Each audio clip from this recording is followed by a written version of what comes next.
Selamat pagi, saudara-saudaraku, anggota jemaat dan simpatisan GKI Pahlawan yang diberkati oleh Tuhan. Setiap pagi ketika kita bangun dari tidur kita semalam, maka kita masih mendapatkan kesempatan untuk menjalani kehidupan kita. Karena itu bersyukurlah kepada Tuhan. Saudara-saudara, ada seorang ibu yang bersaksi pada waktu anaknya sedang mengalami sakit keras. Ketika dia berdoa, sama sekali dia tidak berani mengucapkan kata-kata, "Ya Tuhan, jadilah kehendak." Karena dia takut bahwa kalau kehendak Tuhan itu terjadi, dan kehendak Tuhan itu adalah anaknya meninggal, maka dia tidak akan bisa menerima kenyataan itu. Saudara, apa yang disaksikan oleh ibu ini menyatakan kepada kita bahwa mengucapkan kata-kata, "Ya Tuhan, jadilah kehendak-Mu," itu mudah sekali untuk dilakukan. Tapi persoalannya adalah kadang-kadang kata-kata itu cuma sekedar menjadi hafalan untuk kita.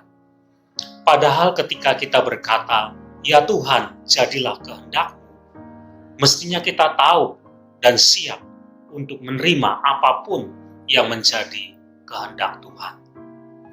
Dalam kenyataannya, tidak mudah bagi kita untuk menerima kehendak Tuhan. Kalau kehendak Tuhan itu baik menurut kita, kita mau terima. Tapi kalau kehendak Tuhan itu tidak baik menurut kita, kita tidak mau terima. Selain daripada itu juga, karena ketika kita menjalani hidup kita, kita lebih menuruti apa yang menjadi kehendak kita sendiri dibanding dengan kehendak Tuhan. Pertanyaannya sekarang adalah, apakah ada kehendak Tuhan yang tidak baik? Tolong jelaskan kepada saya, mana kehendak Tuhan yang tidak baik?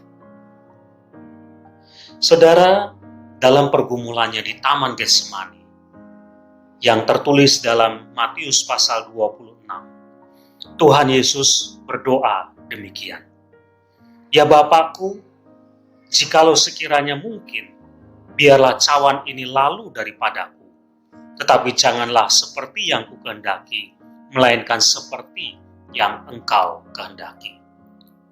Ketika Tuhan Yesus mengucapkan doa itu kepada Bapaknya, dia tahu resikonya kalau kehendak Tuhan itu terjadi, itu bahwa ia akan mengalami penderitaan yang luar biasa, yang puncaknya adalah salib.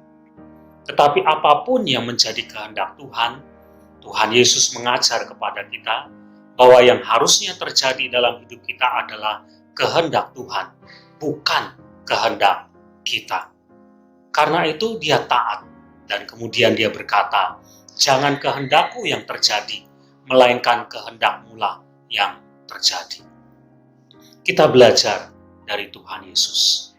Memang saudara, kita pun diajar untuk hidup sesuai dengan kehendak Tuhan.